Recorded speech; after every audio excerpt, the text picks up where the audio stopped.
अस्सलामुअलैकुम, good morning, सुबह बखैर। Good morning everybody. और ये वो सुबह है या ये वो दिन है जिसमें ये फैसला हो जाएगा कि या तो आयरलैंड जा रहा है आगे सुपर 8 में या हम जाएंगे।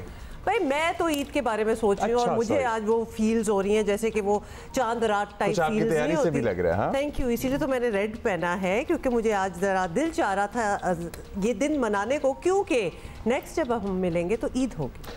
तो ये चांद हुई ना हमारे लिए। बिल्कुल। और एट द सेम टाइम आपको पता है बड़े ही बाबरकत अयाम चल रहे हैं, हज के जो अयाम होते हैं। बहुत से लोग इसमें रोज़े का अहतमाम भी करते हैं। फिर 9-10 ज़िलहज को जो बहुत सारे लोग रोज़ा रखते हैं, सो वो सारा सिलसिला भी एट द सेम टाइम जारी व सारी है और मंडियों की रौनकें भी अपने उरूज पर पहुंच गई हैं। That is so true। अच्छा, हज के हवाले से everybody knows someone or the other जो कि हज पे जा रहे होते हैं। माशाल्लाह, I know so many people who exactly, इसीलिए मैं कहती थी कि and then you get those pictures और फिर वो आपको visuals भी उनके थ्रू मेरा ख्याल है कि आपकी पिलग्रिमेज जो है वो थोड़ा सा हो जाता है। कर रहे थे ना, कुछ इरादा करने की कोशिश कर रहे हैं। इंशाल्लाह अल्लाह मियां हमें भी ये सआदत नसीब करे इंशाल्लाह। सो ये कुछ लेटेस्ट विजुअल्स हैं जो हम आपके साथ शेयर कर रहे हैं, बिकॉज वही वाली बात है कि जब आप देखते हैं अपने रिश्तेदारों को, अपने दोस्तों को, किसी को भी जाते हुए और वहाँ से तस्वीरें आ रही होती हैं तो फ़ौरन आपका भी दिल चाहता है। और आप बिल्कुल आप सही कह रहे हैं अब्दुल्ला कि ये दुआ दिल से निकलती है कि हमारा वक्त कब आएगा।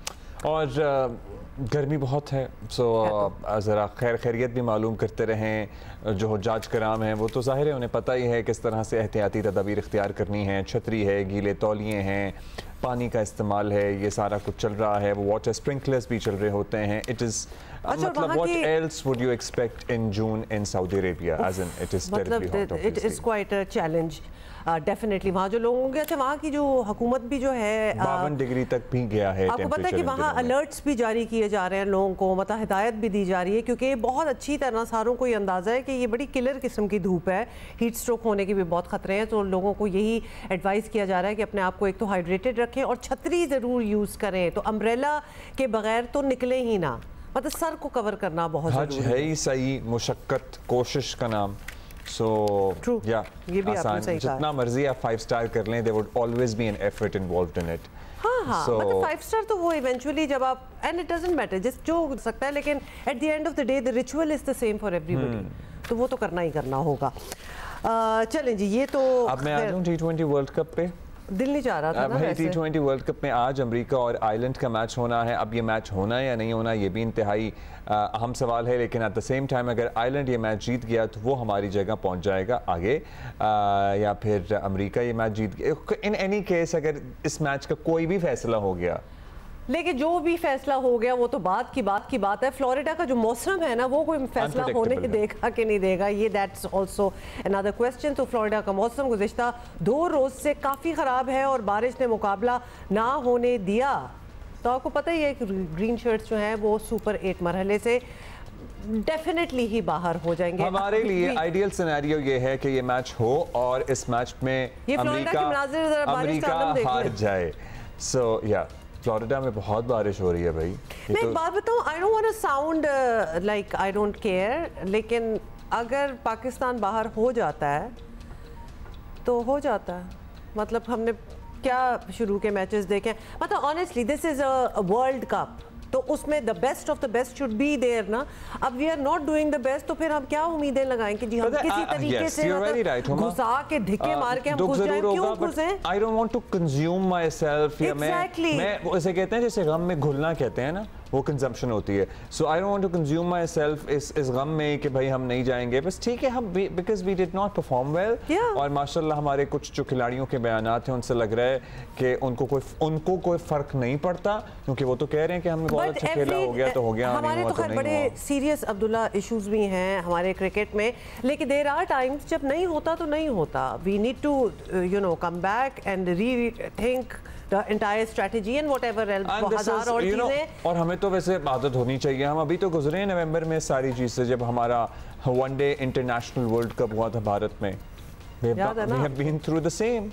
मतलब वैसे अफसोस की बात है, वैसे मेरा दिल नहीं चाह रहा था ये बात करूं, लेकिन तब भी कॉन्ट्रैक्ट और इस किस्म की, मतलब हम हर चीज की बात करेंगे बट क्रिकेट। आप मुझे बात तो ये बताएं, तब भी हमें वो उस वर्ल्ड कप के बाद जो तब्दीलियां की गई थी और यही सोच कर की गई थी that these things are not working out, be it the captain or the other, सब ज़्यादातर चीज़ें अंडू कर दी गई, फिर डू कर दी गई। हाँ, मतलब जो डू किया गया उसे अंडू कर दिया गया। तो फिर why did we expect a different result this time with the same team when we have seen the same worst result with the same team in the one international World Cup? Why were we expecting a different result this time? कल मैं social media पे लोगों के कुछ तासुरात भी देख रही थी कि देखें अब अगर यही खेलना है तो निकल आए, तो लिहाजा ये अगर मगर में कि अगर बारिश ना हुई तो ये जीत गए तो फलाना हो गया। अब मतलब अब ख़त्म करें, वापस आएँ और ज़रा ठीक ठाक करें सब कुछ, बिकॉज इसके आगे अगर इसी तरह आगे चलते रहे तो हर मैच में सोच सकते हैं आप कि या आर या पार सिचुएशन होगी। So in fact, why don't we talk to our guests about it? So Lauderhill में, Lauderhill ही है ना इस जगह का नाम? कुछ ऐसा ही है। इसमें 91% कम होकर बाय द वे बारिश के इम्कानात 20% रह गए हैं। क्या है जी? Lauderhill। याह्या हुसैनी हमें बता सकते हैं क्योंकि वो वहाँ हैं। उनसे सबसे पहले मालूम करते हैं मौसम भी हमें ज्वाइन कर चुके हैं। मौसम कैसा रहेगा? थैंक यू सिकू and Yahya for being with us. अब याह्या, इज दैट सो? अभी तक यही वेदर प्रेडिक्ट कर रहा है कि वो जो 91% रेन चांस था वो 20% पर आ गया है? अब्दुल्ला और हुमा, बात दरअसल ये है कि कल से मुझे पाकिस्तान से फ़ोन आ रहे हैं और यहाँ भी लोगों से मेरी बात हो रही है। जिस तरह आप लोग खासा कंसर्न है, तो जिस तरह इंडिया का मैच था न्यूयॉर्क में और मेरा दिल कह रहा था कि पाकिस्तान जीतेगा, लेकिन वो तो हमने प्लेट में रख के इंडिया को मैच दे दिया। और लोगों से मेरी बात हो रही थी, मैं उनसे यही कह रहा था कि भाई पता नहीं आपके पास कौन सा गूगल मैप है और इधर पाकिस्तानी कौन सा गूगल मैप है। वो कह रहे हैं भाई बारिश ही बारिश है। तो डे बिफोर यस्टरडे सारी फ्लाइट कैंसिल हो गई थी और यहाँ से जो जॉन एफ कैनेडी एयरपोर्ट है वहाँ से एक फ्लाइट ने ऑपरेट किया था। और जो ताज़ा तरीन सूरत हाल है वो मैं आपको बता देता हूँ कि कहा गया कि एमरजेंसी डिक्लेयर हो गई है, थंडर स्टॉर्म है। बात दरअसल ये है कि फ्लोरिडा में मौसम ऐसा ही रहता है। लेटेस्ट अपडेट ये है कि कल हुआ कुछ इस तरह है कि पूरा दिन बारिश नहीं हुई, गहरे से बादल आसमान पर मौजूद थे, पाकिस्तान टीम को ग्राउंड में जाने नहीं दिया गया और पाकिस्तान टीम के खिलाड़ी बच्चों के साथ जो है वो तस्वीर बनवाते रहे। लेकिन ऑन द अदर साइड हुआ कुछ इस तरह के रात के वक्त जो है वो 2 घंटे बड़ी शदीद किस्म की बारिश हुई है। लेकिन अब मौसम काफ़ी अच्छा है और इत्तलात यही आ रही हैं कि आज यानी जुमे वाले दिन जो है वो बारिश के जो इम्कानात हैं वो कदरे कम है। एक ग्रुप है ऑस्ट्रेलिया और इंग्लैंड का, जहां से ऑस्ट्रेलिया थ्रू हो चुका है वर्ल्ड कप के लिए और इसको कहते हैं किस्मत। ऑस्ट्रेलिया का जो मैच है वो स्कॉटलैंड के साथ है, तो उसको ना ही समझें क्योंकि स्कॉटलैंड हारा तो इंग्लैंड जो है वो नामीबिया को हरा चुका है और आखिरी मैच उनका पापुआ न्यू गिनी से है, वो उनको हराएंगे और वो अगले मरहले में चले जाएंगे। लेकिन हम इस वक्त एक मरतबा फिर दुआओं के ऊपर चल रहे हैं और मुझे उम्मीद है कि आज मैच होगा, अमेरिका हारेगा और आयरलैंड की टीम जीतेगी और फिर हमारा जो है इतवार को आयरलैंड के साथ मैच है और वो हम जीतेंगे इंशाल्लाह। चलिए अगर ये हो गया जो आज वाला मैच है तो फिर तो इंशाल्लाह हम जीतेंगे वो वाला मैच। आप पहुंच गए बाय द वे? नहीं, ऑलरेडी अगर मगर में ये सारी बातें होगी है कि या आपने तो बता ही दिया कि आगे क्या होने वाला है, तो लिहाजा हम मैचेस देखे ना देखे, यू हैव टोल्ड अस कि आज जी अमेरिका हारेगा। फिर आगे to Florida, did you get the flight? आप पहुंच गए? नहीं, मेरी आज फ्लाइट है फ्लोरिडा की। अच्छा, आज है, it's going to be a long flight. चलिए देखिए क्या होता है वहाँ पहुँच के ज़रा और ज़्यादा बेहतर मौसम का हाल बता सकेंगे। आपकी भी कोई प्रेडिक्शंस हैं इस किस्म की तो प्लीज़ शेयर। नहीं देखें, मैंने ये मालूम किया कि फ्लोरिडा में प्रॉपर क्रिकेट स्टेडियम है और वहाँ कुछ कदरे 34 मैचेस हो चुके हैं और साफियों को जो है वो ग्राउंड में जाने नहीं दिया गया। यहाँ पर जो नसाउ क्रिकेट स्टेडियम न्यूयॉर्क में था वो आर्जी तौर पर बनाया गया था, लेकिन फ्लोरिडा में प्रॉपर क्रिकेट स्टेडियम मौजूद है और उम्मीद है कि मैच होगा। और T20 मैच में 5 ओवर का खेल होना जरूरी है। अगर मैच हुआ तो वैसे ही अमेरिका का रन रेट ड्रॉप हो चुका है। फिर पाकिस्तान और आयरलैंड के लिए जो मैच है संडे को, वो इस बात का तयन करेगा कि अगले मरहले में हम हैं या फिर आयरलैंड। चलिए अब सिकंदर आपसे हम बात करेंगे और जरा ओवरऑल सिनेरियो की बात करते हैं। Australia has made it through, England का भी आप समझें और Australia one day international world cup का भी चैंपियन। अब्दुल्ला अब्दुल्ला ये जो ग्रुप बी है इसके अंदर ऑस्ट्रेलिया, स्कॉटलैंड और इंग्लैंड है। मैं अभी परसों इस पे एक आर्टिकल पढ़ रहा था जो कि बड़ी वेबसाइट पे आया था कि ऑस्ट्रेलिया को आईसीसी ने वार्न किया था कि इंग्लैंड को अगर बाहर निकालने के लिए अगर आपने स्कॉटलैंड को जिताया तो आपको सजा मिलेगी, आप पे पाबंदी लगेगी। ये मैंने खुद पढ़ा है इंटरनेट के ऊपर। इसलिए कि जैसे कि अब इंग्लैंड के 3 पॉइंट है, अगर पप्पू न्यू गिनी से वो जीत जाते हैं तो वो आराम से पहुंच जाएंगे, और ऑस्ट्रेलिया को आराम से जो है उसको मार देना चाहिए, इसलिए कि रन रेट इंग्लैंड ने बहुत बढ़ा लिया है। ऑस्ट्रेलिया को स्कॉटलैंड को हरा देना चाहिए, मगर उन्होंने कहा था अगर आपने कुछ शरारत की कुछ किया, ये एक्चुअली किसी ने स्टेटमेंट दिया था, उनके एक फास्ट बॉलर ने, मुझे नाम नहीं याद आ रहा, शायद हेजलवुड था, कि हम जो है हो सकता है उसको हराते, हम उनसे हार जाएं ताकि इंग्लैंड बाहर हो जाए ना। तो उन्होंने आईसीसी ने उनको वार्न किया था। बड़ा इररिस्पांसिबल स्टेटमेंट है वैसे, इतने बड़े खिलाड़ी ये तो अजीब सी बात होगी, क्योंकि इसी उम्मीद में तो पाकिस्तान भी बैठे हुए थे कि याद है आपको कि अमेरिका जो है, इंडिया जो है वो हार जाएगा अमेरिका से। बट यू नो जाहिर है इतना सब कुछ आसान नहीं होता। अच्छा सिकू, ज़रा अनयूजुअल रहा है, पता नहीं आप बताएं, हमें तो ज़रा ये लग रहा था कि test nations like New Zealand, like Sri Lanka, वो बाहर हो गए हैं, पाकिस्तान का भी बड़ा डामाडोल है सफ़र। So what do you think, मतलब दिस वाज एक्सपेक्टेड या होता है? नहीं, न्यूजीलैंड का तो मुझे बाकी शौक है ना, ये ग्रुप सी है। हाँ, उसके अंदर जो है ना अफगानिस्तान और वेस्ट इंडीज क्वालिफाई कर रहे हैं और या कर चुके हैं, और यही ग्रुप हमारा मैच इन्हीं से होगा। जो मैं ड्रॉस देख रहा था कि A वर्सेस C1 है, तो उसका मतलब है कि जो C की टीम होगी वो हमसे खेलेगी, यानी कि अफगानिस्तान और वेस्ट इंडीज। इसमें जो न्यूजीलैंड आउट हुआ है ना, इससे बड़ा मुझे भी अफसोस हुआ है कि New Zealand is a very talented team, अब उनको भी शायद रिवैम्प करना पड़ेगा सारी टीमों को। और जो दूसरी चीज बांग्लादेश के श्रीलंका, आप जो श्रीलंका की बात कर रहे थे, उसका जो बॉलिंग कोच आपको पता है आकिब जावेद है, तो उनके ऊपर भी काफी लोगों ने बातें शुरू कर दी कि जी आपने जाके श्रीलंका की टीम को थल्ले लगा दिया। तो एनीवे श्रीलंका की टीम और न्यूजीलैंड की टीम और हम यहाँ पे फंसे हुए ग्रुप ए में। और अभी आप इफ एंड बट्स की बात कर रहे थे, तो मेरे ख्याल से पाकिस्तान क्रिकेट बोर्ड से मैं रिक्वेस्ट करूंगा कि जो सेंट्रल कॉन्ट्रैक्ट है वो इफ और बट्स को देना चाहिए। जो बट साहब हैं वहाँ पर, जो इफ साहब है, उनको देना चाहिए, इसलिए कि उन्हीं पर हम डिपेंड कर रहे होते हैं, तो वही हमें जिताते हैं या वो आगे बढ़ाते हैं। तो व्हाई नॉट कि उनको सेंट्रल कॉन्ट्रैक्ट दिया जाए। लड़के तो किस्मत की बात पर ही बात करते हैं। जी, ये लड़के तो बात करते हैं। अब पता है हमें भी नहीं समझ आता कि हम अब इतनी गंभीर सूरत हाल में हम भी फंस जाते हैं इफ्स एंड बट्स में, कि जब तक अगले मैच का कोई नतीजा नहीं आता, मौसम का कोई नतीजा नहीं मतलब आता। ये एक तो परफॉर्मेंस की बात होती है ना, वहीं तक बात रहे तो उसी को हैंडल करने, मौसम ने एक और टेंशन डाली हुई है बीच में, और एक वो कहते हैं ना पूरा एक ड्रामा जो है वो क्रिएट किया हुआ है। और एक्चुअली कभी कभार हम ये जी अच्छा, मैं हमेशा समझता हूँ कि अगर ये सिंगल लीग हो ना, जैसे कि ओडीआई की थी सिंगल लीग, हर एक से मैच खेलेंगे, तो मुझे ऐसा फील होता है कि पाकिस्तान के लिए बड़ी मुश्किलात हो जाए। मगर यहाँ पर जो है ये छोटे छोटे ग्रुप्स बन जाते हैं ना, जहाँ ये 4 ग्रुप बने हुए, तो इधर बहुत चांस हो जाता है कि यहाँ पर कोई गिर जाए, उधर उठ जाए, वहाँ बारिश हो जाए, वहाँ से कोई लेट हो जाए, कोई उसकी बस पहुंचे ना वक्त पे, तो हम पहुंच जाएंगे। ये बड़ा अजीब और गरीब है, और हम पहुंच भी जाते हैं, माशाल्लाह से हम पहुंच भी जाते हैं। और अगले राउंड में भी आप ये देखिए 4 का ग्रुप है, तो यही होगा। हाँ सिकंदर, लेकिन ये कोई तरीका नहीं है कि हम पहुंच भी जाते हैं। हमारा है ना, मतलब it should be solely and purely on the basis of your performance, कि टीम ने क्या परफॉर्म किया है, बेटर देन द बेस्ट, और फिर उसके बाद आगे जाएं। ये मतलब कि एवं अगर आप किसी और के हारने पे आपको चांस मिल जाए, दैट्स नॉट अ वे। हाँ हुमा, ये देखें नखरे हमारे माशाल्लाह से लड़कों के इतने हैं कि पैसों के मामले में लड़ रहे होते हैं, क्रिकेट बोर्ड को ब्लैकमेल कर रहे होते हैं। अब मैं देखूंगा, देखें इस वक्त क्रिकेट बोर्ड के हाथ में गेंद है, वो जिस तरह चाहे शॉट खेल सकते हैं। टीम अभी अगर ये क्वालिफाई करें ना करें, आप इनको पर सख्ती करें।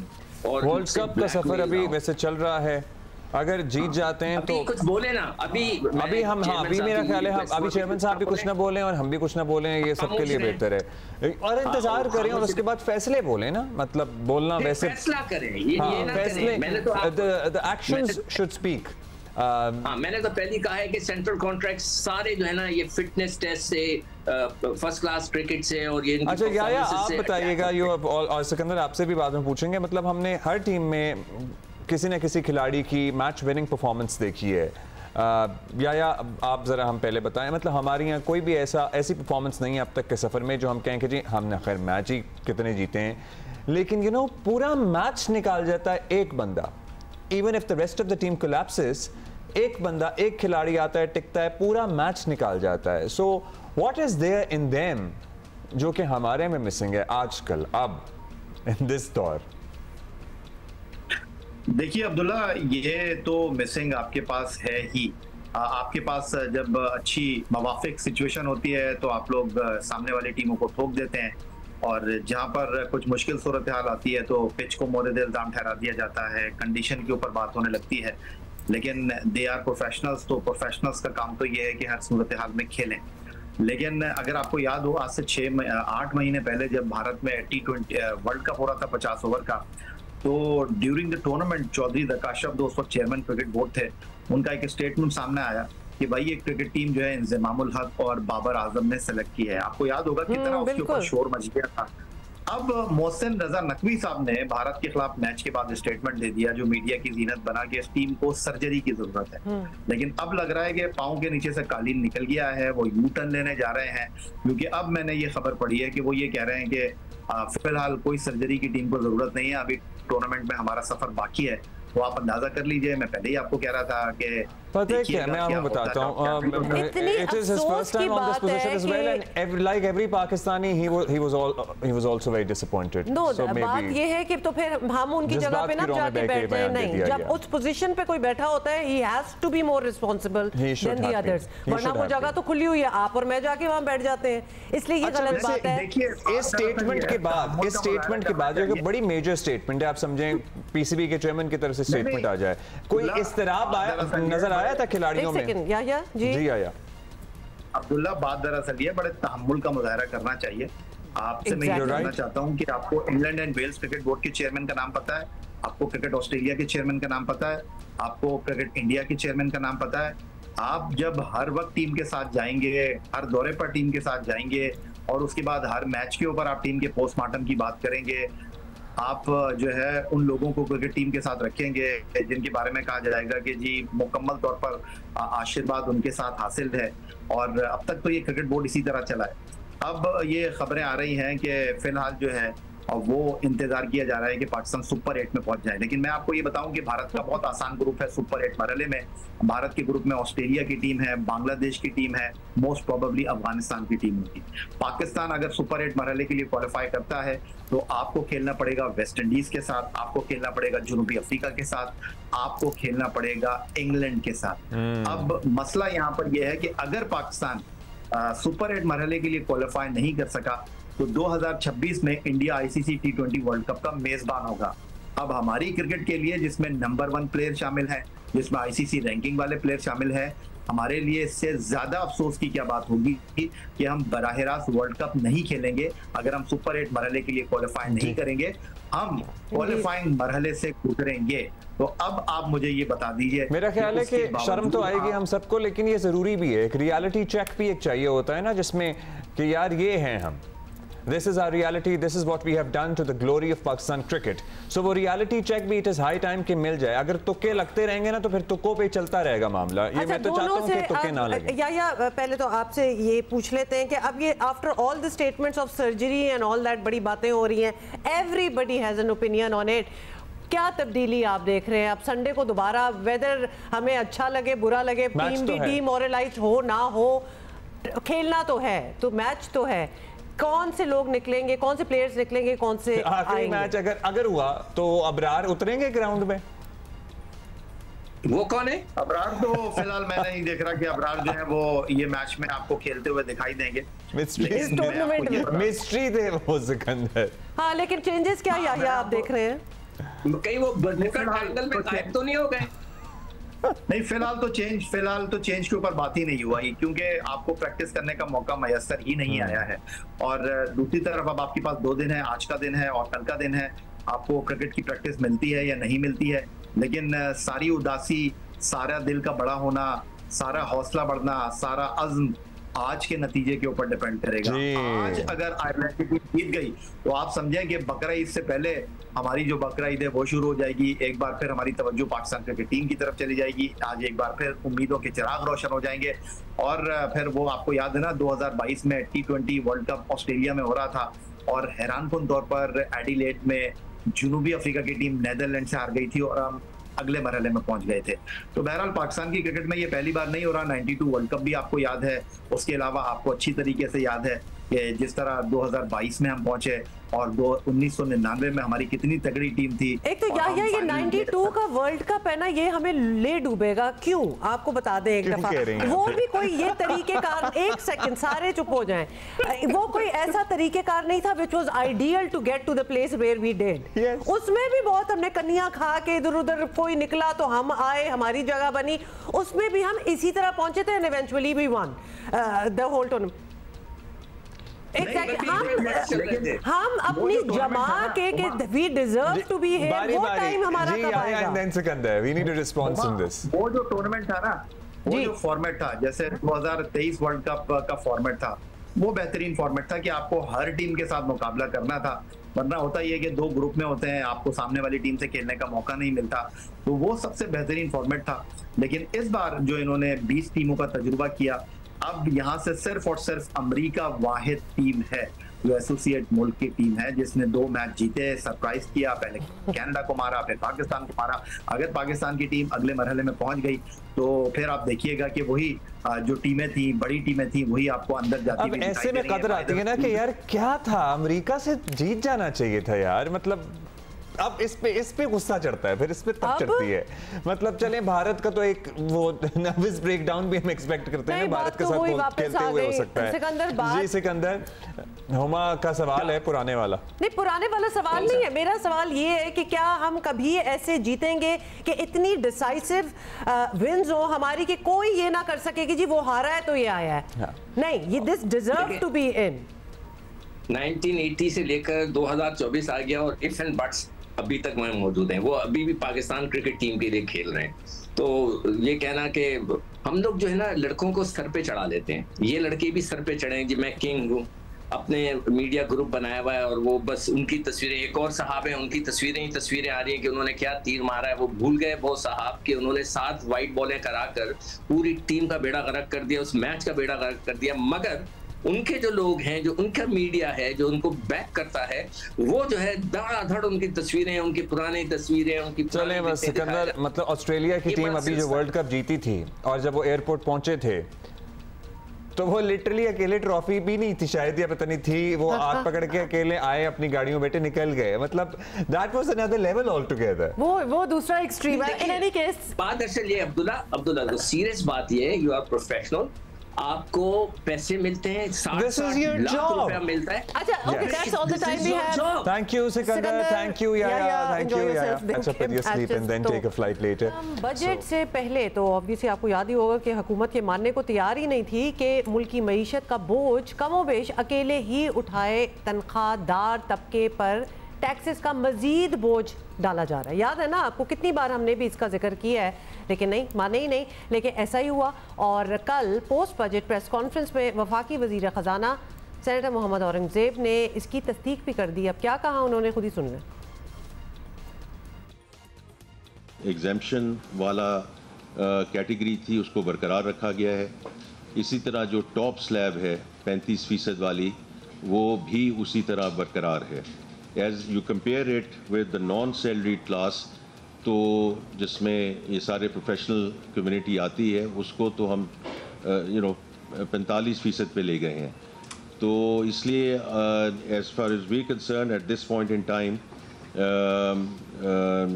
जो हमने इस वक्त स्लैब्स में रद्दो बदल है, इसमें कोई शक की गुंजाइश नहीं है।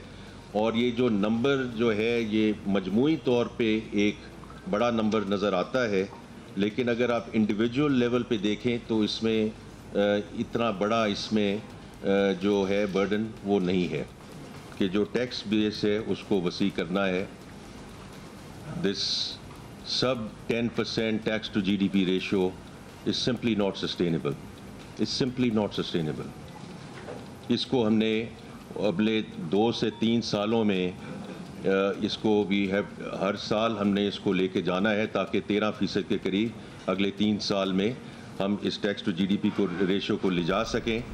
इसमें एक बात तो दुरुस्त है कि it is not sustainable, but उसके लिए किया क्या आपने? That is a big question mark. And is it an opportunity lost? मतलब वो जो हम भी कह रहे थे, बार बार कह रहे थे कि इस बार कर डालो, इस बार कर डालो, इस बार कर डालो, क्या किया गया या नहीं किया गया? इसी पे बात करते हैं। अमार खान हमारे साथ मौजूद हैं, माशी तज्ज़ियाकार हैं, तदरीस के शोबे से इनका ताल्लुक़ है, रिसर्चर हैं। बहुत शुक्रिया अमार। अमार, मतलब 2025 का ये जो बजट अब आया है, is it an opportunity lost? क्या बहुत कुछ किया जा सकता था और वही रिवायती बजट आया जो कोई भी हुकूमत, कोई भी सरकार दे देती? जी बिल्कुल, it is an opportunity lost because बहुत सारे काम इसमें किए जा सकते थे। जो टैक्स नेट है उसको एक्चुअली वसी किया जा सकता था, अभी तो बिल्कुल भी नहीं फैलाया है। और डीपनिंग मैं कहूँगा हुई है क्योंकि जो लोग ऑलरेडी टैक्स दे रहे थे उन पे ही टैक्स और बढ़ा दिया गया, और इस तरह बढ़ाया गया है कि जैसे कि अभी हमने स्पीच में सुना कि जी कोई जो है इंडिविजुअल उस पर इम्पैक्ट नहीं होगा, मगर बहुत सारे इंडिविजुअल्स ऐसे हैं, इनफैक्ट बेताश जो बल्क हैं जो टैक्स देते हैं उन पे इफेक्ट जो है 25 से 30% का आया है टैक्स इंसिडेंस की ग्रोथ का। तो इम्पैक्ट तो काफी मेजर है और हमें यही नजर आ रहा है कि वही लोग टैक्स ज्यादा दे रहे हैं जो पहले भी दे रहे थे, और जिनको और ज्यादा टैक्स देना चाहिए वो बिल्कुल किसी नजर में ही नहीं आ रहा है। अच्छा, तो अब ये बताएं कि ये टैक्स चोरों की जो टैक्स नहीं देते, कोई आपको इस बजट पे कोई चीज़ ऐसी लगी जो कि इन फ्यूचर या अभी भी जाके इनको भी टैक्स रेंट में लाया जाएगा या फिर इनकी पकड़ होगी, खासतौर पे जो टैक्स चोर है? देखिए, पकड़ जो होती है वो एक इन्फोर्समेंट का वो होता है। पकड़ तो हमारे बहुत ही कम किसी चीज की होती है। अगर कोई टैक्स नहीं दे रहा उसके लिए जो है स्टेट उस पर इंसेंटिवाइज करती है। बेहतर यही है कि वो टैक्स नहीं दे। एक छोटी सी मिसाल ये है कि जी आपने पिछले साल टैक्स फाइल करा, इस साल आपने टैक्स फाइल नहीं करा, स्टेट ने आपकी सिम बंद कर दी। अभी आपने ये देखा होगा, ये आजकल इशू चल रहा था कि मोबाइल सिम जो है वो बंद कर दी। अगर आपने कभी टैक्स फाइल करा ही नहीं होता तो आपकी सिम बंद ही नहीं होती। तो ये आपने बहुत क्लियर एक एग्जाम्पल दिया है, सिग्नल दिया है मार्केट को कि अगर आपने टैक्स फाइल किया तो आप फंस गए, अगर आपने टैक्स फाइल नहीं करा तो आप ना ही करें तो बेहतर है। तो इसलिए क्यों कोई टैक्स फाइल करेगा? हमारे करते ही है कि जो नॉन फाइलर होते हैं उन पे हम विद होल्डिंग टैक्स लगा देते हैं। विद होल्डिंग टैक्स से कुछ नहीं होता उससे ये है कि सिंपली कॉस्ट ऑफ बिजनेस जो है बढ़ जाती है। अगर वो 1% आप पहले उससे चार्ज कर देते हैं, आप 2.5% चार्ज करेंगे तो वो कंज्यूमर पे वो प्राइस पास ऑन कर देता है। ऐसा नहीं है कि वो अपनी जेब से इनकम टैक्स देना शुरू कर देता है, कंज्यूमर से प्राइस पास ऑन कर देता है। जब वो कंज्यूमर को प्राइस पास ऑन करता है तो उससे एक्चुअली इन्फ्लेशन हो जाती है, अफराते जो बढ़ जाते हैं। तो एक पूरा साइकिल कंटिन्यू जाता है। टैक्स उतना ही कलेक्ट होता है जितनी इन्फ्लेशन होती है। अच्छा अमार, मुझे बात बताएं, ये बड़े इंपॉर्टेंट आपने बात उठाई है। जो इकदाम किए गए, कॉस्ट ऑफ बिजनेस की बात कर रहे हैं, विद होल्डिंग टैक्स से ठीक है कंसिडरेबली बढ़ेगा, वो कंज्यूमर मेरे आप जैसे लोगों से लेगा। नॉन फाइलर्स मतलब ये जो सिमें बंद करने वाली बात है, ऐसा लगता है कैश इकोनॉमी में अल्टीमेटली इजाफा हो जाएगा। ये जो इक़दाम हैं इनकी वजह से फिर भी जो इनका अल्टीमेट गोल है कि रजिस्टर की जाए और कैश इकोनॉमी का दरवाजा बंद हो, वो तो नहीं अटेनेबल, अचीवेबल लग रहा। बोझ पड़ेगा इन दी एंड। इन इकदाम से कैश इकोनॉमी एक्चुअली और बढ़ेगी, कम नहीं होगी। विद होल्डिंग टैक्सेस की हिस्ट्री देखें, तकरीबन 2015-16 में या उससे थोड़ा पहले जो है कैश विड्रॉल पे आपको याद होगा 50,000 रुपए से ज्यादा पे विड्रॉल जो होता था 0.3% टैक्स लगता था। वो चीज बढ़ाकर 9% हो गई। अगर हम इसकी हिस्ट्री देखें कि ये विद होल्डिंग टैक्स लगाने से क्या टैक्स कंप्लायंस बढ़ी है, क्या ज्यादा लोगों ने फाइल करना शुरू करा है कि वो उसको अवॉइड करना, वो लोग अकाउंट ही नहीं खुलवाते। जो अब लोग बैंक में पैसा ही नहीं रखेंगे, निकालना ही नहीं पड़ेगा ना, बस घर में गड्डियां रखेंगे। तो इसका मतलब है कैश इकोनॉमी बढ़ रही है। तो आप तो इस चीज को और इंकरेज कर रहे हैं बजाय ऐसे डिस्करेज कर। मतलब ये बात तो बड़ी कॉमन है और आपको भी समझ आ रही है, मुझे भी समझ आ रही है, आपको भी समझ आ रही है, ये इनको क्यों नहीं समझ आती? नहीं, समझ बिल्कुल आती है, मगर उस पर इकदाम पे लेना नहीं चाहते, वो एक अलग बात होती है ना। कि समझ तो बिल्कुल आती है। देखें, जो बजट की स्पीच है उसमें बड़ा क्लियरली लिखा हुआ था कि जी हम जो है कंजम्पशन ओरिएंटेड इकोनॉमी से इन्वेस्टमेंट ओरिएंटेड इकोनॉमी या सेविंग्स ओरिएंटेड इकोनॉमी की तरफ जाएंगे। मगर हमारी जो सेविंग सारी होती है, जैसे कि आपने फरमाया अभी, वो कैश की गड्डियों में होती है, वो इन चीजों में होती है। तो जब तक वो कैश की गड्डियों में सेव होती रहेगी, आप इकोनॉमी नहीं बन सकते। दैट वो कैश जो है वो फॉर्मल सिस्टम में जाना चाहिए, फॉर्मल इकोनॉमी में जाना चाहिए। उसका तो खैर कोई रिकॉर्ड ही नहीं है, वो तो डॉक्यूमेंट ही नहीं हुआ। कैश पे ही हो रही है जिससे इकोनॉमी करते। बिल्कुल ऐसा ही है, कुछ डॉक्यूमेंट नहीं हुआ। अभी जैसे इसी में स्पीच में इन्होंने फरमाया कि जी जो प्रोफेशनल सेक्टर है उस पर टैक्स 45% कर दिया। अब कोई प्रोफेशनल सेक्टर और टैक्स नहीं देता, बहुत कम जो लोग हैं वो कंप्लायंस करता है। आप किसी भी डॉक्टर के पास चले जाएं, कोई आपको कोई फॉर्मल रसीद नहीं देगा। आप किसी भी हॉस्पिटल चले जाएं, वो आपको रसीद नहीं देगा फॉर्मल। आपको सर्जरी करा लेंगे, वो आधे पैसों की रसीद बना के दे देंगे आपको। तो ये तो आपके सामने हो रहा है, बड़े शहरों में हो रहा है। We would like to while in this conversation and discussion we would like to pin the responsibility somewhere. तो ज़रा ये बताएं कि अगर हम एक brave, forward looking, far sighted budget expect करें, मतलब वो हम expect भी कर सकते हैं कि नहीं? क्योंकि अक्सर जो ये blame कर दिया जाता है कि जी IMF की बड़ी demands हैं और हम ज़्यादा अपने इस दायरे से बाहर निकल नहीं सकते because we have to appease the IMF. Is that the real reason या हम वैसे ही forward thinking budget ला ही नहीं सकते? नहीं, this is definitely not the reason. IMF तो सिंपली ये कहता है आपको टैक्स कलेक्शन इंक्रीज करनी है। वो ये नहीं कहता कि जो सब सैलरीड लोग हैं या जो एग्जिस्टिंग टैक्स पेयर उन्हीं से करो। Tax expansion is an important metric है। अगेन मुल्क हम अपने लिए चलाते हैं, IMF के लिए तो नहीं चला रहे। अगर तारीख भी हम देखें तो फॉर द लॉन्गेस्ट मतलब स्टेट का सिर्फ एक ही काम होता है, that essentially collection of taxes. तो इफ कलेक्शन ऑफ टैक्सेस में भी हम कहते हैं कि जी हम नहीं कर सकते, सो देन ये एक फंडामेंटल इशू है ना। ये तो फिर यानी ये ओनस जो है ये टोटली हम पे ही है कि हम कर नहीं पा रहे। तो कम करें ना, साथ साथ एक्सपेंसेस माशाल्लाह बढ़ते जा रहे हैं, हमारे डेवलपमेंट एक्सपेंडिचर भी बढ़ने की बात हो रही है, M&As के लिए फंड्स भी अलग रखे गए हैं, हमारे जो president house, prime minister houses हैं उनके भी एक्सपेंसेस बढ़ेंगे, कट डाउन कहीं से नहीं हो रहा। और मुलाजिम पेंशन वाला जो मामला है उसमें भी कोई रोड मैप नहीं है कि करना क्या आगे। अखराजात जो हैं वो भी कम नहीं हो रहे। देखिए अब जैसे PSDP इन्होंने तकरीबन 1.4 ट्रिलियन 1400 अरब का जो है PSDP रखा है, मगर वो यूटिलाइज वैसे भी नहीं होना। पिछले साल भी 500-600 अरब ही यूटिलाइज हुआ था। बेसिकली पैसे नहीं बचने एंड में, और होना इस दफा यही है कि एक और मिनी बजट आएगा जिसमें थोड़े और टैक्सेस लगेंगे, तब जाके ये चीज रिकवरी। और वो टैक्स भी सैलरीड क्लास पे लेंगे या जो लोग ऑलरेडी टैक्स नेट में उन पे ही लेंगे? वो उसमें करेंगे। ये सैलरी क्लासेस रिकवरी हो जाएगी ना, अभी जिनसे रिकवरी नहीं होगी जो एक्सपेक्टेशन थी, तो फिर ये करेंगे कि सेल्स टैक्स जो और थोड़ा सा इंक्रीज कर देंगे। इस टाइप की कोई चीज होगी जो अल्टीमेटली कंज्यूमर को ही देना पड़ेगा। सो अल्टीमेटली कंज्यूमर को ही देना पड़ेगा और उससे इन्फ्लेशन होगी। यानी वो भी बात तो फिर इन द एंड फाइलर और टैक्स पेयर पे आनी है। बहुत शुक्रिया Amar for speaking to us. This could have been the starting point for anything. If we want to change whatever the system is there. Let me remind you, there were other opportunities in the past also जब starting point हो सकता था। यहाँ bill ही नहीं है, जहाँ bill ही नहीं होगी तो वहाँ जिस तरह चल रहा है सिस्टम उसी को उस तरह चलने दें। तो आमदनी हमारी अठन्नी और खर्चा हमारा रुपया। बड़े लोगों से पता चल रहा है कि बड़ा मुश्किल हो गया है कि इस बार कुर्बानी का कोई जानवर हमें तो माशाल्लाह अच्छे जानवर मिल गए। नहीं हमें तो मिल गया अल्हम्दुलिल्लाह, लेकिन इट्स प्रीटी। काशिफ मुश्ताक कराची से हमें बताएंगे उनका क्या बना। क्या बना?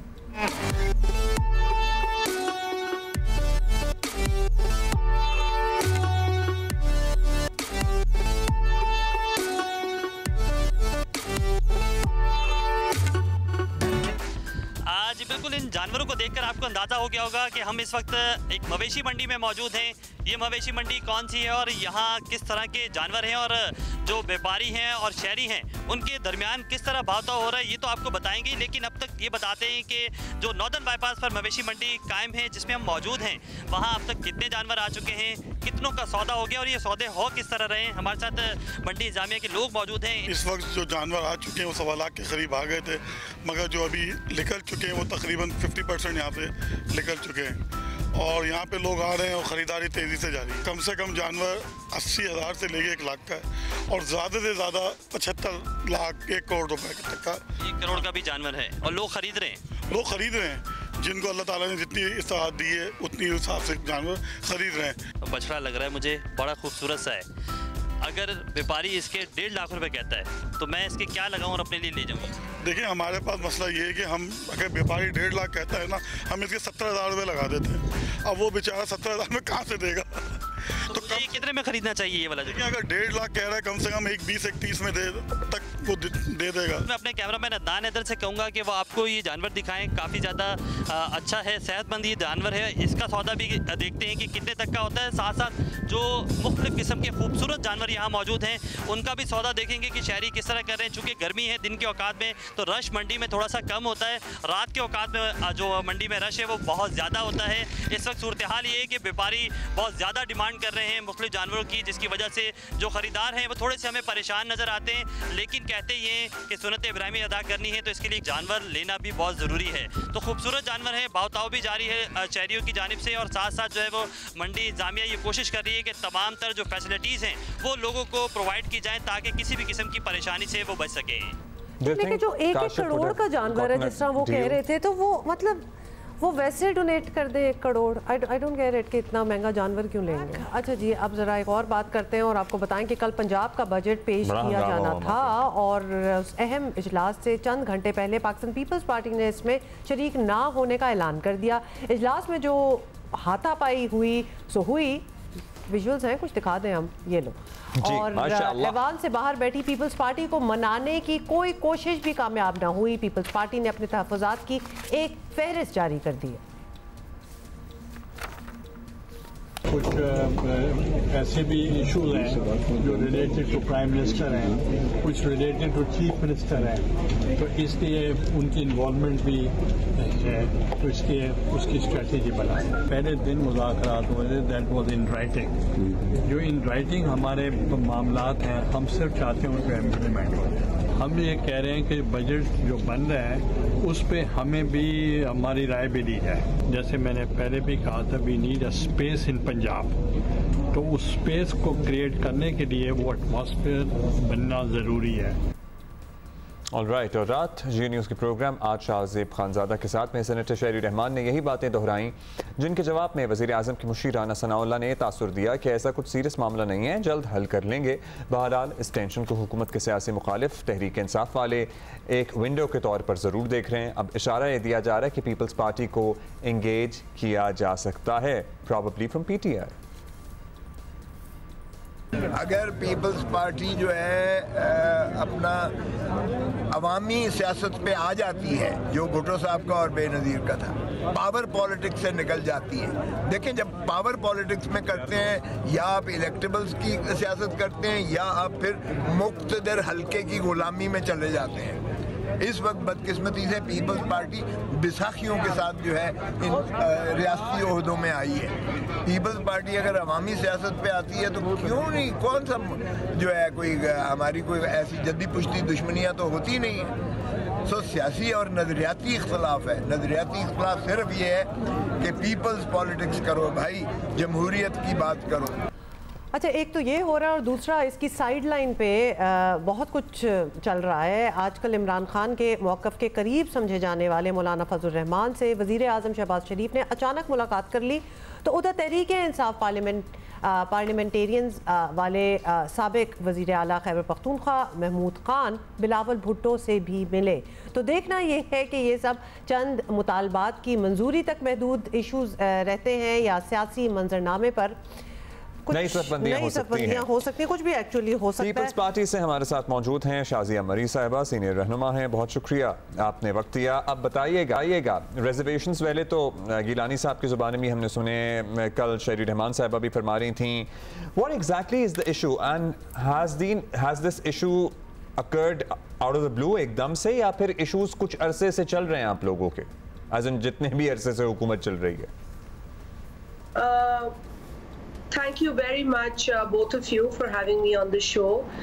यकीनन ये एक बड़ा इस वक्त लेटेस्ट टॉपिक है, क्योंकि हाल ही में बजट जो है वो पेश हुआ है और पाकिस्तान पीपल्स पार्टी जो कि एक अहम सपोर्टर है इस हुकूमत की या एलाय है, जो भी कह ले, यकीनन हमारी कुछ तहफ़्फ़ुज़ात और कंसर्न्स होती हैं उस वक्त जब हुकूमत करने वाली जमात उनको अंडरस्टैंड नहीं करती या उनको रिगार्ड नहीं करती। आपने देखा होगा कि पाकिस्तान पीपल्स पार्टी की जो पार्लिमानी मीटिंग्स हैं वो 2 दिन रही हैं, 11 तारीख और 12 तारीख को। मीटिंग्स के अंदर जिसकी सदारत चेयरमैन बिलावल भुट्टो ज़रदारी साहब खुद कर रहे थे, तो उसमें मुख्तलिफ जो कौमी असम्बली के अरकान मुख्तलिफ सूबों और इलाकों से हैं, तो उन्होंने अपनी तशवीश और कंसर्न्स का इजहार किया, जिसमें एक बहुत I'd say a very strong kind of reaction was seen from members belonging to Punjab particularly. तो एक तो ये चीज़ ऑन रिकॉर्ड है। दूसरा जो आपने कहा कि इसमें क्या वजह है, तो मैं अब्दुल्ला आपसे बताऊं कि एक फेडरल PSDP होता है और फेडरल PSDP पूरे पाकिस्तान की डेवलपमेंट का एक प्लान होता है।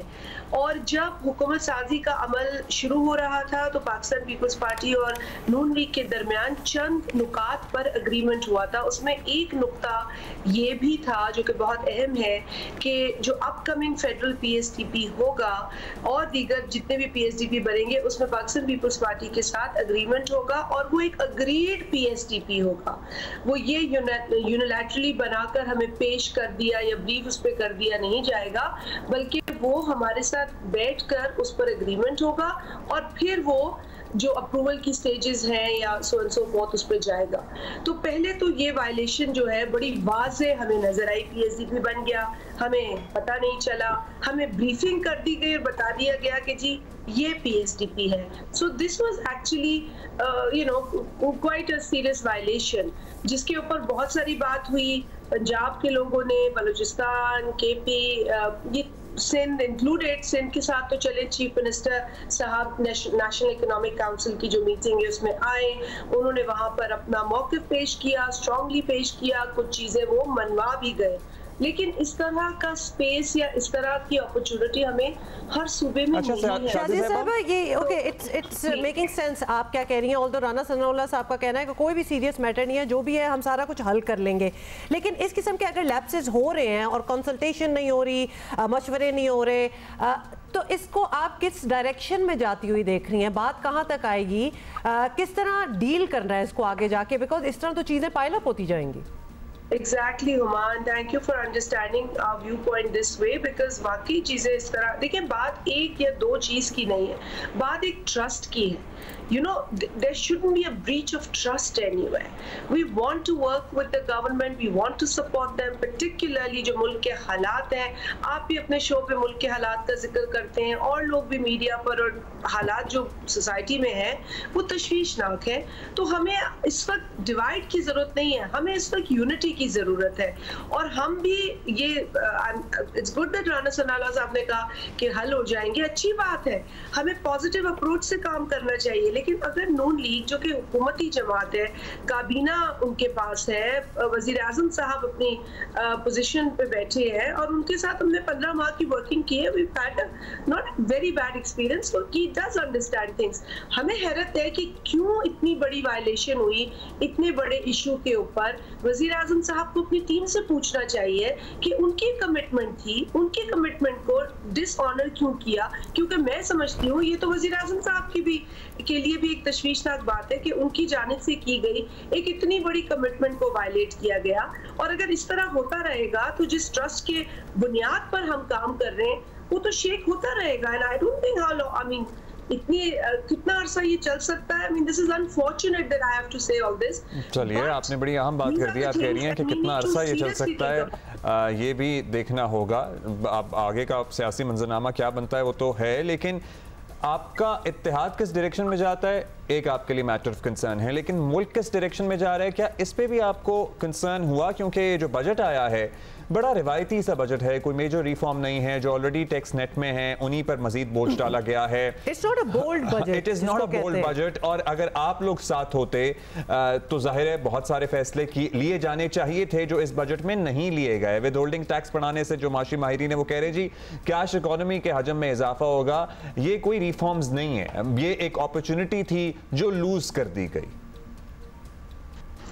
नहीं Abdullah, I am sure budget बहुत डिफिकल्ट, एक तो सर्कमस्टांसेस बहुत डिफिकल्ट है, तो जो भी हुकूमत में होगा उसके लिए बहुत डिफिकल्ट होगा। सो मैं सिर्फ इसलिए नहीं कि हमारे साथ एक इशू PMLN का चल रहा है तो मैं उस पर बैश उन्हें करूं, लेकिन जो सूरत हाल है, जो बैगेज है, जो चीज़ें मिली हैं, जो विरसा है, सब कुछ देखते हुए और दुनिया की सूरत हाल, देन उस तनाजुर में पाकिस्तान की चैलेंजेस, मुश्किल टाइम है। बजट भी कोई इतना अच्छा आने की उम्मीद नहीं थी, लेकिन यकीनन अगर ज्यादा लोगों को इकट्ठा कर लेते, स्टेक होल्डर्स को बिठा लेते, पॉलिटिकल रियलिटीज को एक्सेप्ट कर लेते, थोड़ी इज्जत दे देते, तो मेरा ख्याल है कि आज एक ओनरशिप भी मिलती और कुछ इनपुट भी मिलता।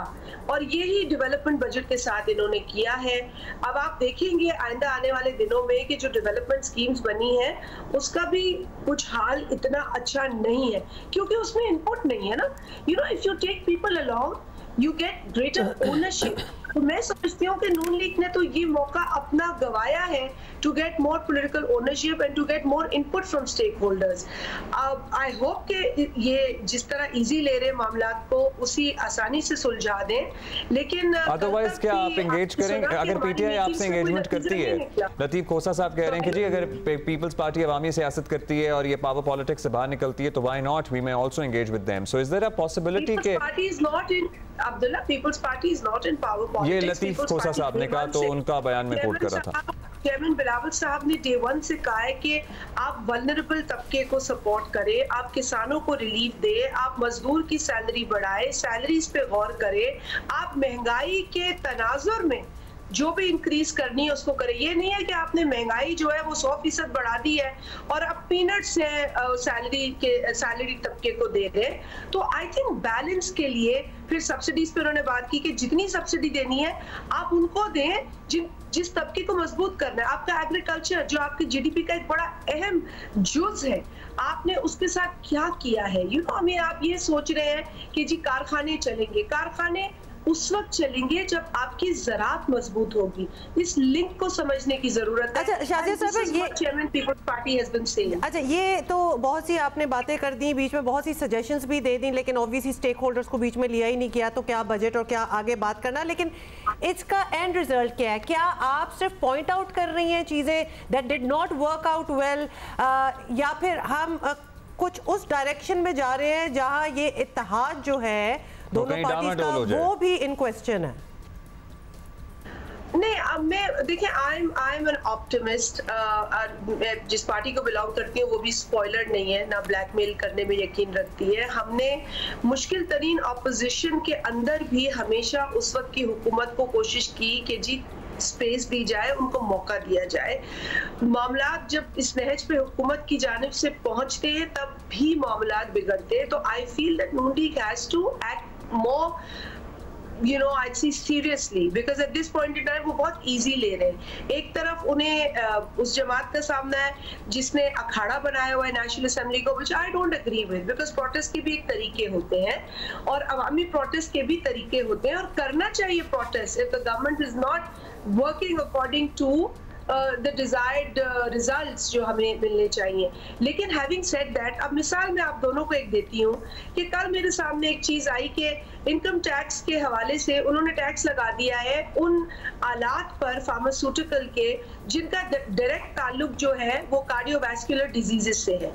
अब आपको मेडिकल को थोड़ा रिलीफ देना चाहिए या आपको उसको और महंगा कर देना चाहिए इस मुल्क के अंदर? So what I am trying to say is that priorities could have been better or they could have been sorted better अगर आप कम से कम उनको साथ ले लेते जो आपकी सपोर्ट कर रहे हैं।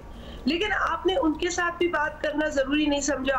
चले ऑपोजिशन को तो आप मान ही नहीं रहे, हम तो कहते जी सबको उनको भी लेके चलते ताकि उनकी तरफ से भी इतराजात कम होते और बेजा की जो है ना रिवायत पड़ गई है गालम गलोच गिरेबान पकड़ना, this is I don't think this is the right kind of politics.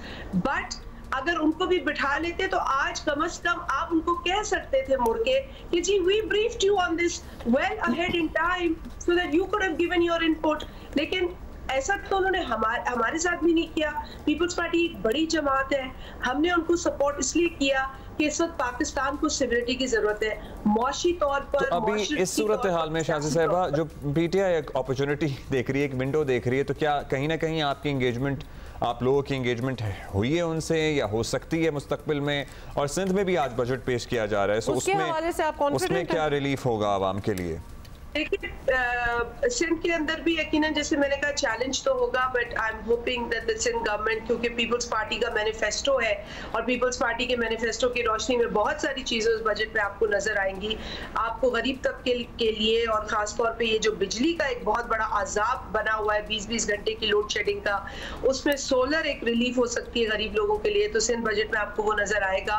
तो मैं मुझे बहुत यकीन है कि पीपल्स पार्टी का जो मंशूर है आप कहीं ना कहीं तो आपको पाकिस्तान के किसी हिस्से में नजर आएगा, और वो है सिंध, और इंशाल्लाह शायद बलूचिस्तान में भी ये चीजें हमें जरूर देखने को मिलेंगी। लेकिन आपने कहा एंगेजमेंट का, देखें हम वो जमात हैं जो पॉलिटिकल डायलॉग में यकीन रखती हैं। हम बदतरीन जो हमारे मुखालफिन हैं उनके साथ भी बैठकर बात करने को तरजीह देते हैं, और वो हम इसलिए देते रहे कि इस मुल्क को इस वक्त यूनिटी की जरूरत है। डिवाइड हमें करने वाले करके जो है वो नफरतें फैलाने वाले बहुत लोग हैं, बट उससे हमारे मुल्क को नुकसान हुआ है। अभी भी एक जमात के लीडर ने जो है वो सिर्फ नफरत का बीज बोया है। अगर आज कोई बैठकर बात करे इस मुल्क के इंटरेस्ट में, तो पाकिस्तान पीपल्स पार्टी तैयार है। ऑलराइट, चलिए जो कंसर्न आपको वफाक के बजट से हैं वो तो पीएसडीपी वाले मामलात के अलावा वो होपफुली सिंध में आप लोग खुद एड्रेस करेंगे और आवाम को रिलीफ मिलेगा। बहुत शुक्रिया आपका शाज़िया मरी साहिबा, thank you, have a good day. Thank you. अच्छा, जल्दी से आपको एक नटशल में बता दें कि सिंध का आइंदा माली साल का बजट जो है वो आज पेश किया जाएगा, और बजट में सरकारी मुलाजमीन की तनख्वाहें 10% बढ़ाने की तजवीज़ है। तरक्याती बजट के लिए रिकॉर्ड 830 अरब रुपए मुख्तस किए जाएंगे। ये सब कुछ होना है अभी। और तालीम के लिए सूबा सिंध 400 अरब रुपए और सेहत के लिए 275 अरब रुपए रखेगा। अमन अमान की बहाली के लिए 170 अरब रुपए मुख्तस किए जाने की तजवीज़ है। पर of course now let's Umar see Cheema क्या होगा। हमारे साथ मौजूद हैं, उनसे बात करते हैं। उमर चीमा साहब, पाकिस्तान पीपल्स पार्टी हुकूमत से नाराज़गी के इशारे नहीं इजहार भी कर रही है। अभी हमारे साथ शाज़िया मरी साहिबा थी। वफाक के बाद पंजाब में बजट इजलास में शरीक नहीं हुए। ऐलानी तहफ़्फ़ुज़ात ये हैं कि बजट में उनसे मशवरा नहीं हुआ, या फिर PSDP के मामलात पर मर्जी की फंडिंग नहीं हुई, प्राइवेटाइजेशन नहीं होनी चाहिए वगैरह वगैरह। तो क्या हुकूमत इस नाराज़गी को सीरियस ले रही है या उसे लेना चाहिए सीरियस इसे? पीपल्स पार्टी का बज़ाहिर तो नज़र आ रहा है कि जैसे वो काफ़ी संजीदा हैं और उनके काफ़ी सीरियस किस्म के इश्यूज़ हैं, लेकिन अगर उनकी इंटरनल पार्टी मीटिंग्स का मैं रेफरेंस दूं तो उसमें जो बातें होती हैं उसमें नहीं लगता कि कोई मामला ज़्यादा संजीदा है, बल्कि जो उनकी क़यादत है वो अपने जो लॉ मेकर्स हैं उनको भी ये कहते हैं कि हमारा जो भी तहफ़्फ़ुज़ात थे हमने वो कन्वे कर दिए हैं, और हमारा जो एक प्रोटेस्ट है वो PTI टाइप नहीं होना चाहिए। तो अगर आप पंजाब में भी देख लें तो पंजाब में भी ऐसा नज़र आता है जैसे पीपल्स पार्टी एक हुकूमती सतह से ज़्यादा या नून लीग से शिकवे करने के बजाय वो अवाम को एक मैसेज कन्वे कर रहे हैं कि अगर कोई महंगाई हो या इस हुकूमत में और आपको कोई ख़राबी नज़र आए तो आपने हमें उसका कसूरवार नहीं ठहराना, उसके ज़िम्मेदार जो हैं यही वाले हैं, क्योंकि हमें तो वो पूछते नहीं है कि महंगाई करते हुए या कोई और बाकी। लेकिन ऑन द कॉन्ट्ररी उमर, अगर पीपल्स पार्टी वाकई सख्त नाराज़ निकली और बात यहाँ तक पहुँच गई कि हुकूमत से अलहदा होने की बात होने लगी, जो कि ऑब्वियसली नेचुरली होगा अगर बात वहाँ तक पहुँच गई, तो वो तहरीक इंसाफ के साथ मिलकर हुकूमत बनाने की तरफ जा सकते हैं। पीपल्स पार्टी और PTI का मिलाप इतना आसान है नहीं, और अगर कोई कोशिश की भी जाए तो वो बड़ा अननेचुरल किस्म का होगा, और अगर ऐसा हो भी जाता है तो इसके बेनिफिशरी नून लीग वाले होंगे। वो इस तरह से कि नून लीग वाले तो पहले भी चाह रहे थे कि हमें पंजाब में गवर्नमेंट मिले जो फेडरल है, इधर इमरान खान का शौक़ पूरा होने दिया जाए। तो अगर ऐसा कोई कोलिशन बनता है मरकज़ लेवल पे कि जिसमें PTI और पीपल्स पार्टी इकट्ठे मिल बैठे हैं, तो इसमें उन्हीं का आपस में नुकसान होगा। कोई जो नून लीग को मुझे नहीं लगता कि कोई सियासी तौर पे उनके लिए बल्कि फ़ायदा होगा कि सबसे बड़ा सूबा उनके पास है, और मरकज़ वाले जो मामलात हैं उसमें अगर कोई प्रॉब्लम आ रहा है तो उनका सारा इल्ज़ाम जो है वो PTI और पीपल्स पार्टी में आएगा। लेकिन ये सारे मफरूज़े हैं, ऐसी कोई बात होती नहीं आ रही। अच्छा, PTI की तरफ से भी जो मुज़ाकरात की पेशकश कह लें, ऑप्शन या दरवाज़ा खोला गया है, इस पे कोई संजीदा पेशरफ्त होती हुई आपको नज़र आ रही है? क्या कोई सियासी कशीदगी में कमी देखेंगे हम आने वाले हफ्तों में, महीनों में, या फिर बढ़ेगी ही? जैसे ईद के बाद वो कह रहे हैं जी हम तो तहरीक चलाएंगे, लेकिन मौलाना साहब से भी शहबाज शरीफ मिलने पहुंच गए। पिछली ईद के बाद भी यही कहा था कि हम तहरीक चलाएंगे, याद है? जहाँ तक PTI की बात है, ये जो थर्ड ऑप्शन की आप बात कर रहे हैं या इनके जो मुज़ाकरात के हवाले से बात कर रहे हैं, मेरे ख्याल के कोई पस पर्दा इनकी बातें चल रही हैं। वो किस हद तक कामयाब होती हैं मुझे नहीं आइडिया, लेकिन कोई बर्फ़ पिघल रही है किसी हद तक, जो, और ये मैं सियासी लेवल की बात कर रहा हूँ कि सियासी सतह पे जो नून लीग है या PTI है वो उनकी मुज़ाकरात बातें गुफ्तगू चल रही है, लेकिन उसको इतना ज़्यादा पब्लिक नहीं किया जा रहा। अल्लाह करे कि कोई इसका कोई मुस्बत नतीजा निकले, लेकिन ये अभी काफ़ी एक कहते हैं जैसे एक बईदस क्यास है, यानी कि ये इसको इसके बारे में बल्कि जो है ना अभी पेशीन गोई की नहीं जा सकती, लेकिन ये बात दुरुस्त है कि कोई इंटरनली कोई मामला आगे की तरफ बढ़ रहे। बहुत शुक्रिया Umar Cheema for giving your opinion to us. एक चीज़ जो हम सारी चीज़ में भूल जाते हैं वो ये है कि ईद आने वाली है और अभी भी लोग जो हैं वो जानवर की ख़रीदारी कर रहे हैं। हमने वैसे कर ली है, तो लेट्स सी कि कैसी हैं मवेशी मंडियाँ और आर पीपल बाइंग एक्चुअली और नॉट। गुजरांवाला जा रहे हैं हम, उस्मान खलील हमें बताएंगे। अजी गुजरांवाला में ज़िला इंतजामिया की जानब से मुख्तलिफ मकामात पर मवेशी मंडियाँ लगाई गई हैं। अगर मजमूई तौर पर मवेशी मंडियों में जानवरों की कीमत की बात की जाए तो पिछले साल की निस्बत इस बार जो है मवेशी मंडियों में जानवरों की कीमत 20 से 25% जो है जायद हो चुकी है। जो पिछले साल बकरा 50 से 60 हज़ार का मिल जाता था, अब उसकी कीमत बढ़कर 1 लाख रुपए तक हो चुकी है। इसी तरह जो अगर बड़े जानवर की बात की जाए, जो 3 से 4 मन का बैल पिछले साल 2 लाख के अंदर मिल जाता था, अब उसकी व्यापारी कीमत 4 लाख रुपए डिमांड कर रहे हैं। इसी तरह जो तगड़ा ऊंट है उसकी कीमत 5 से 6 लाख तक पहुंच चुकी है। हमने शहर की मुख्तलिफ जो है मवेशी मंडियां विजिट की, वहां पर हम देखने हैं कि खरीदारों और जो व्यापारियों के दरमियान जो है भाव ताव होता बहुत ही कम दिखाई दे रहा है। मुख्तलिफ व्यापारी जो है अपनी मनमानी कीमतों पर जो है जानवर फरोख्त कर रहे हैं। कुछ शहरियों से भी हमारी बात हुई तो उनका कहना था कि इस बार जो है जानवरों की कीमतें बहुत ज्यादा हैं, जबकि व्यापारियों से का कहना था कि वो चारा और दीगर अखराजात और उनको पीछे से जानवर जो है काफी महंगे दामों मिले हैं, जिसकी वजह से वो जानवर जो है कम कीमत पर फरोख्त नहीं कर सकते। मुझे उस बैल पे प्रिंट ब्यूटीफुल बैल माशाल्लाह। उस्मान आप यही ले लें, कुछ करें मेरा ख्याल है। अच्छा एनीवे अभी फैसला ना करें, कोई फैसला ना अभी करें, क्योंकि अभी हमने मज़ीद मवेशी मंडियों की बातें करनी है। भाई ईद उल फितर की निस्बत ईद उल अज़हा पर कुर्बानी बारबेक्यू वगैरह की वजह से आउटडोर एक्टिविटीज ज़रा ज़्यादा रहती है, लेकिन मौसम कुर्बानी करने के लिए भी तो घर से बाहर ही निकलना होगा ना। मौसम साथ नहीं देता हमारा। अब ईद ठंडी गुजरेगी, कोई बारिश हो सकती है, कुछ दिनों से लग रहा था कराची में जरा बेहतर मौसम हो गया, 40 डिग्री के आसपास रहेगा पारा, ये हम जानेंगे। हमारे साथ मौजूद हैं चीफ मेट्रोलॉजिस्ट सरदार सरफराज साहब। सरदार सरफराज साहब, कराची से शुरू करते हैं फिर बाकी शहरों पे आते हैं। एनी गुड न्यूज़ जी कराची के हवाले से बताएं। जी बहुत शुक्रिया। देखिए कराची में जैसे कि आपने खुद बताया मौसम अच्छा चल रहा है कुछ दिनों से, टेम्परेचर बहुत ज़्यादा हाई नहीं जा रहे और उसके साथ साथ सी ब्रीज भी रहती है दिन में भी और शाम में और सुबह में, तो खासकर शाम में तो उसकी और अच्छी स्पीड हो जाती है और कुछ ना कुछ बादल भी रहते हैं। तो यूँ 35-36 की रेंज में चल रहा है टेम्परेचर। पिछले जब से जून शुरू हुआ है तब से मेरा ख्याल में 3 जून के बाद से शुरू हुई ये ट्रेंड और अब तक यही चल रहा है। तो ईद के दिनों में भी मोस्ट प्रॉबेबली यही रहेगा, यानी 17, 18, 19 बिलखसूस जो 3 दिन होंगे ईद के, तो उसमें इसी रेंज में टेम्परेचर रहने का इम्कान है, 35-36 की रेंज में ही, और कुछ ना कुछ बादल भी रहेंगे और फिर साथ में सी ब्रीज भी कुछ ना कुछ रहेगी। तो कराची की हद तक तो ठीक है मौसम।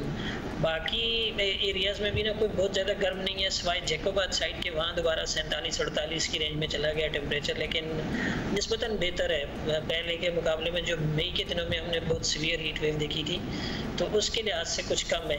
अलबत्ता पंजाब में गर्मी रहेगी, वहाँ तो 46-48 की रेंज में, लाहौर और जो गिरद नवाज जो पूरा सेंट्रल पंजाब है उसमें ये चूँकि बिल्कुल ड्राई वेदर है ईद तक, यानी 18 या 19 तक, 18 तक कह सकते हैं हम कि बिल्कुल ड्राई वेदर है, कोई ख़ास बारिश नहीं है, कोई ख़ास आंधी नहीं है, तो इस लिहाज से गर्मी रहेगी। अलबत्ता फिर 19 की शाम से रात से फिर इम्कान होगा कुछ प्री मानसून शावर्स वही नॉर्थ ईस्ट पंजाब में शुरू हो सकते हैं। अच्छा अब बाकी बताइएगा कि लाहौर, इस्लामाबाद, रावलपिंडी, गुजरांवाला, गुजरात, इन इलाकों में क्या सूरत है? तो कल भी जरा कुछ आंधी टाइप कुछ सीन था और बट फिर गर्मी भी उतनी हो जाती है, गर्मी भी बहुत ज़्यादा पड़ जाती है।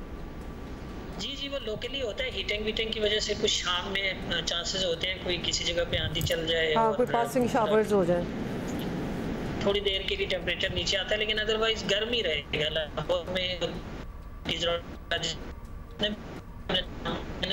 पट्टी मौसम गर्मी है 18 तक, और 19 से फिर इम्कान है कि जो प्री मानसून शावर्स कुछ आंधी हो कुछ इलाकों में, खासकर लाहौर, नीचे कसूर और ऊपर का जो सियालकोट, नारोवाल, जेलम और ये जो इलाका है गुजरांवाला, तो ये ऐसे इस पट्टी पे इम्कान है कि 19 से फिर प्री मानसून की बारिश होने का इम्कान है। तो वो स्पेल फिर फैलते फैलते नीचे साउथ पंजाब तक भी आएगा और अपर सिंध के भी कुछ इलाकों में जैकोबाद, लाड़काना और दादू साइड भी हो सकते हैं, उसके असरात हों और यहाँ भी आंधी शांधी चले और कुछ ना कुछ प्री मानसून के पहले शावर्स हो जाएं 21 जून की रात को या 22 को या फिर 23 को, इस दौरान में। तो ये 19 से लेके 22 तक या 23 तक ज़्यादा से ज़्यादा 3-4 दिन का होगा। उसमें पंजाब के बेशतर इलाकों में बारिश मुतवक्के है। इसी तरह से शुमाल मशरकी बलूचिस्तान जो होगा उसमें मुतवक्के है और अपर सिंध के कुछ अजला में मुतवक्के है। सरदार साहब, ये आप 19 के बाद की बात कर रहे हैं ना? जी 19 के बाद की, 19 तक तो गर्मी रहेगी उन इलाकों में काफ़ी ज़्यादा, यानी 45, 46, 47 हो सकता है, 48 और हो सकता है ये जो जनूबी पंजाब का इलाका है ना, भक्कर और नीचे डीजी खान वगैरह, इसमें तो दोबारा ईद के दिन बिलखुसूस 48 से 50 तक जा सकता है टेम्परेचर। ओके सरदार साहब, थैंक यू। चलें जी, अब आप सारों को मौसम का हाल पता चल गया, गर्म होगी ये ईद। अच्छा जी, बजट में आम आदमी के लिए क्या है क्या नहीं है, इस पर तो ऑब्वियसली बात हो ही रही है, लेकिन मईशत को बराह रास्त क्या कोई फ़ायदा होगा, ये जानने के लिए हमारे नुमाइंदे रियाज एंडी Karachi chamber of commerce and industry में कायम policy research and advisory council गए। वहाँ उन्होंने बात की और ये लोग समझते हैं कि हुकूमत ने जो अहदाफ रखे हैं उन्हें हासिल करना आसान नहीं होगा। बहुत से लोग वैसे यही समझते हैं। उन्होंने एग्जैक्टली क्या कहा, ये देखिए। ऑलराइट हुमा, तो इस वक्त बजट के बाद जो है मुख्तलिफ तबसरे हो रहे हैं और हम भी एक तबसरे के लिए आए हैं पॉलिसी रिसर्च एडवाइजरी काउंसिल यहाँ पर यूनुस डागा साहब के पास।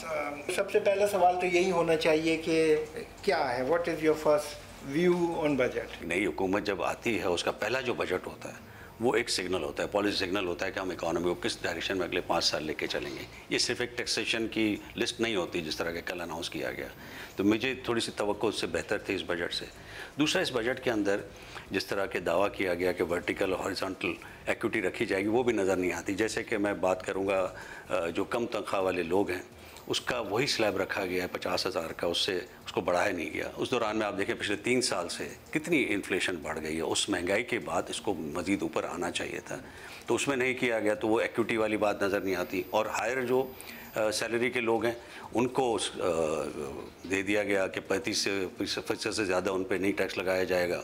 तो इस तरह से एनामलीज हैं जो कि मैं समझता हूँ दूर होनी चाहिए, ख़ास तौर पे लोअर सैलरी वालों को मिलना चाहिए बेनिफिट। मैं चाहूँगा कि आपकी टीम को भी इसके अंदर शामिल करते हैं। आपके ख्याल में ये जो 3.6% का जो ग्रोथ टारगेट है ये अचीव कर लेंगे? ये नहीं अचीव हो पाएगा, क्योंकि मेजर्स तो सारे कॉन्ट्रैक्शनरी हमने लिए, ठीक है, और इनको कवर करने के लिए मॉनेटरी पॉलिसी भी आपको कॉन्ट्रैक्शनरी रखनी होगी, तो इकॉनमी ग्रो कैसे करेगी?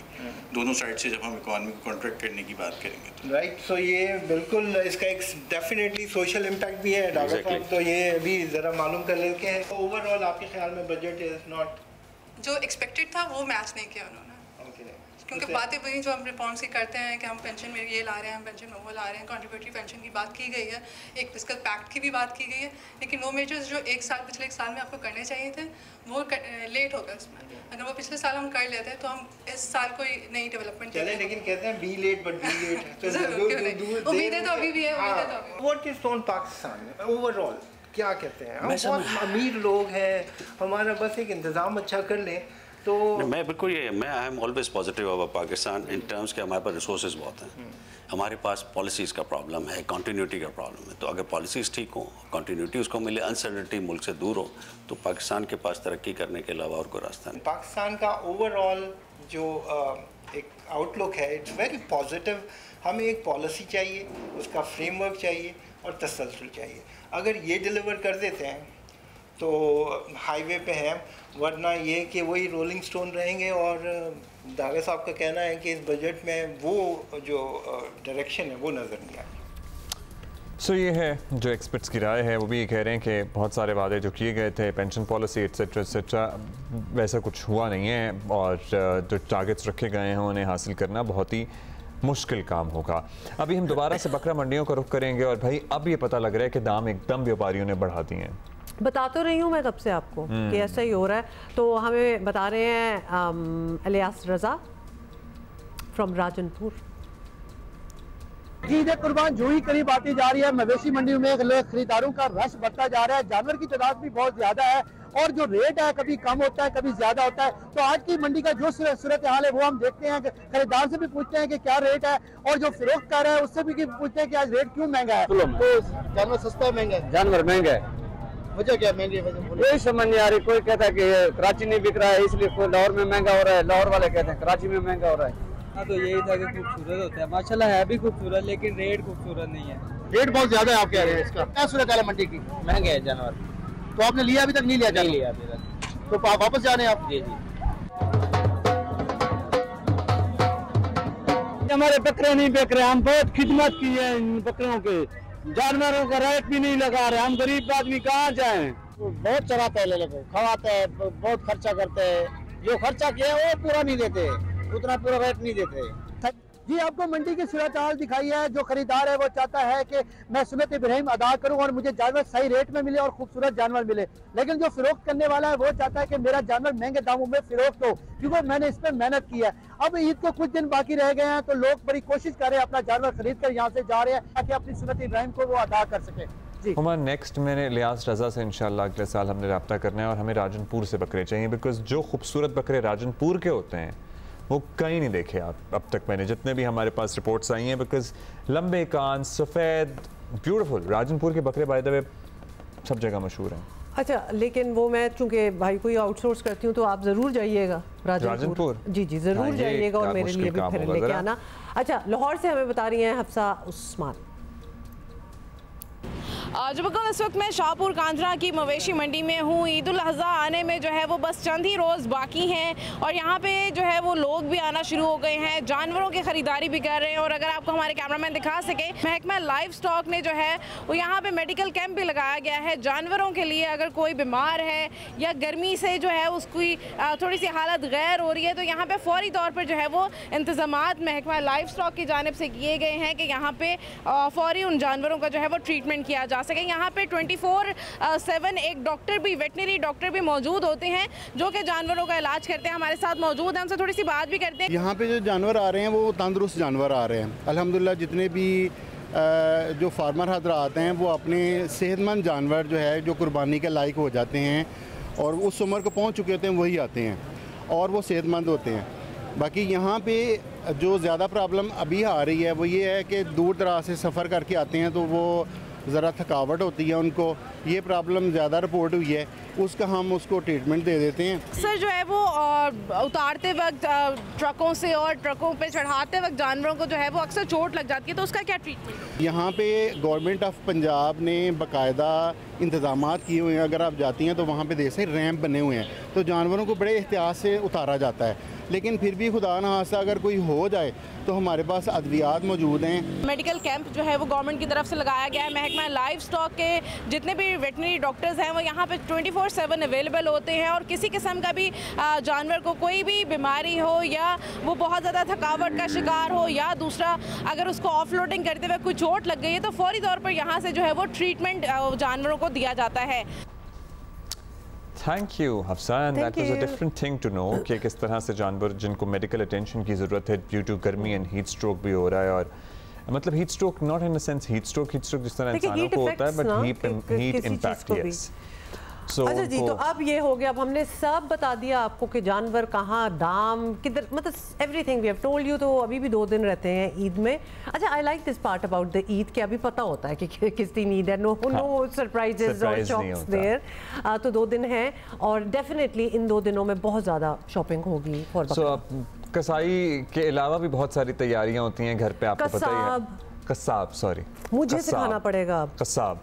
कसाब के अलावा भी बहुत सारी तैयारियां होती हैं, जो मैट्स लाने होते हैं, चटाइयाँ एटसेट्रा, शॉपर, वो जो आपने किस तरह बांटना है, बॉक्सेस आप बनाएंगे या कुछ भी करेंगे। और एक और एडवाइस हम आपको कर दें जाते जाते कि गोश्त को फ्रीजर में ना रखें, गोश्त को बांटें। हाँ, मतलब आपकी अपनी चॉइस है, आप खाना चाहें खा लें, मतलब खा लें, पका लें, बट इसका द होल आइडिया इज कि इसको बांटना है, इसको स्टॉक करने की जरूरत नहीं है। कुर्बानी को सारा साल का ना समझें, but at the end of the day वो it should that be gives your the own whole choice. spirit ना of कुर्बानी, तो वो ना कीजिएगा please. So we'll see you on we'll Eid. see you हम on आपके साथ ही Eid होंगे day, ईद पे. इंशाल्लाह. अच्छा ईद पे हमारा शो होगा by the way 10 बजे. 10 बजे. 10 बजे ये से 12 जरूर बजे याद तक. रखना है. Okay. See you on Eid.